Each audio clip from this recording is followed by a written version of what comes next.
Story 1. Back in my sophomore year of secondary school, I had an experience with somebody who I can depict as completely unhinged.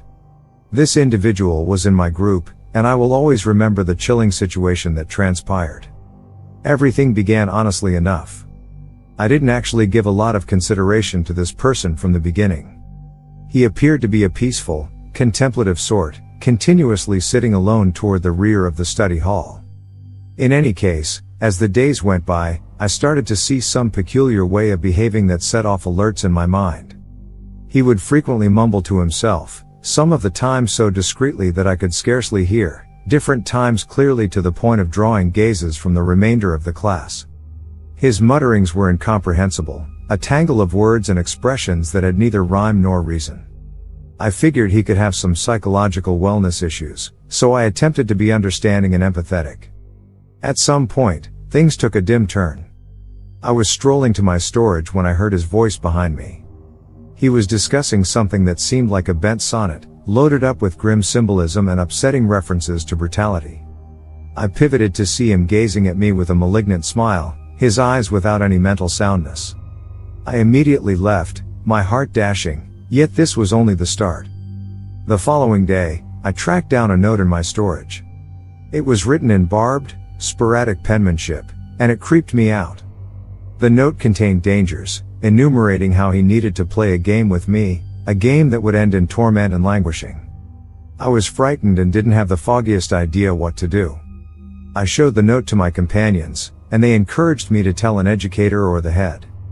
Be that as it may, I feared what this person could do in the event that he figured out I had revealed him. I chose to stay silent, trusting that he would ultimately lose interest and let me be. Serious mix-up. The provocation raised. He began following me after school, prowling in the shadows like a hunter following its prey. He would leave upsetting messages on my virtual entertainment accounts, letting me know he knew where I resided and what I did consistently. I felt like I was being observed continually, everything I might do checked by this unhinged person. I was unable to take it any longer. I at long last summoned the mental fortitude to trust in a confided in educator. The school specialists made a prompt move, including the police. They found a reserve of upsetting compositions and drawings in his control, all centered around me. He was removed for a mental assessment, and I at absolutely no point ever saw him in the future. The help was discernible, yet the injury of that experience actually torment me. It's a chilling update that occasionally, the most frightening beasts aren't the ones you find in motion pictures, however the ones who stroll among us, all things considered. Thus, Reddit, on the off chance that you at any point end up in a circumstance like this, make sure to help. Try not to allow dread to quiet you. Pay attention to your gut feelings and connect with somebody you can trust. No one can tell what may be sneaking in the shadows of your own secondary school. Story 2. Secondary school can be a favorable place for a wide range of disrupting experiences, yet nothing might have set me up for what I encountered during my sophomore year. It was an ordinary Monday morning, and I was going to my top of the line when I saw a peculiar new understudy had joined our school. This person was not normal for anybody I'd at any point seen. He had an eerie look, and his unkempt hair and rumpled dress provided him with a quality of unusualness. He immediately acquired a standing as the school's screwball, yet no one might have predicted exactly the way in which upsetting things would get. At some point, during lunch, I heard murmurs regarding the new youngster's fixation on dull and sullen subjects. He would sit alone in the cafeteria, engaged in books about chronic executioners, factions, and the powerful. His fixation didn't stop at perusing, however, he began to draw upsetting, realistic pictures that creeped us out. Things took a dull turn when he started to leave mysterious notes in our storage spaces. The notes were loaded up with vile messages, as though he was attempting to speak with some malicious power. They were disrupting to the point of making even the hardest children at our school uncomfortable. However, it wasn't simply the new youngster who was agitating. There was one more young lady in our grade who appeared to be oddly attracted to him. She was tranquil and independent, seldom addressing anybody with the exception of him. Reports whirled that they were engaged with something vile together, and the entire school turned out to be progressively suspicious. One portentous night, I chose to examine.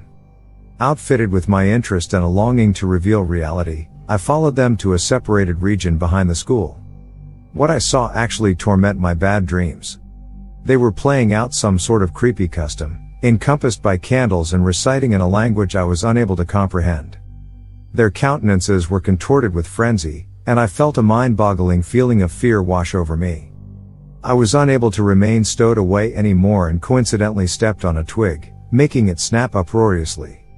The new youngster's head snapped toward me, his eyes loaded up with a pernicious fierceness.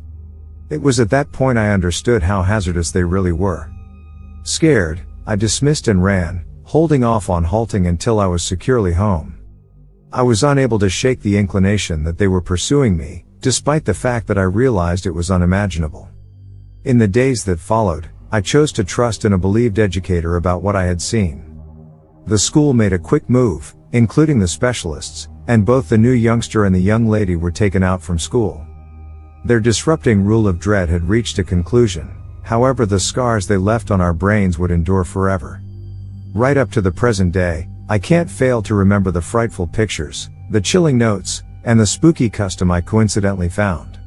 Secondary school might be a period of development and learning, however for my purposes, it will constantly be inseparable from the haziest, most upsetting experience of my life. Story 3. Secondary school should be a period of giggling, first loves, and kinship. For the majority of us, it was precisely that. Be that as it may, my experience was everything except regular. Everything started in my lesser year when another understudy, we should refer to him as X, joined our school. X was the sort of individual who caused your hair to stand on end as soon as you looked at him. Tall and slender, with oily hair and an extremely durable sneer, he seemed to be the main bad guy in a blood and gore film. Be that as it may, his appearance was only a hint of something larger. My most memorable experience with X was in the school library. I was separated from everyone else, charmed in a book, when I felt somebody's presence. I turned upward, and he was right there, standing awkwardly close, gazing at me with chilly, unblinking eyes. His words creeped me out. "You have delightful eyes," he murmured, his voice an upsetting mix of pleasantness and malevolence. I murmured a thank you, frantically attempting to conceal my disquiet. I was unable to get away from the inclination that X was everything except innocuous. From that second, he was by all accounts wherever I went. In the cafeteria, he'd find a spot at a close-by table, watching me eat with that equivalent disrupting grin. In the corridor, he'd limp along, his breath hot on my neck.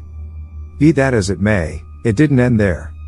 X started sending me frightening notes, loaded up with odd and mysterious messages. A few contained unrefined drawings of me, frequently with overstated, odd elements. I felt like I was being watched day in and day out, and my tension was through the rooftop. I trusted in my dearest companions, and they were similarly upset by X's way of behaving. We chose to report him to the school specialists, trusting they'd stop this bad dream. However, the reaction we got was not even close to consoling. The school's organization guaranteed that they could do nothing without substantial proof of bad behavior. X appeared to savor our franticness. He fired appearing at my home, sneaking in the shadows, tapping on my windows late around evening time. I was unable to rest, continually dreading his best course of action. My grades dove, and I pulled out from social exercises.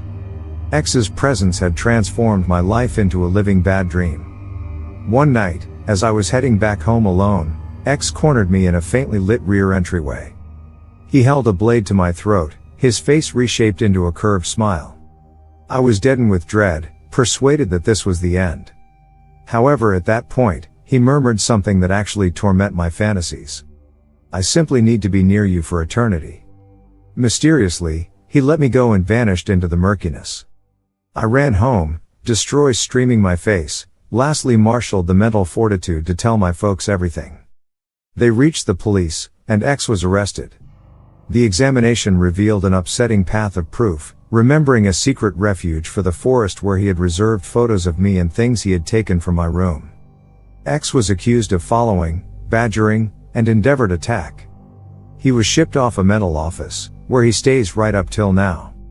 My secondary school harrowing tale had to some degree blissful completion, because of the help of my loved ones, and the mediation of policing.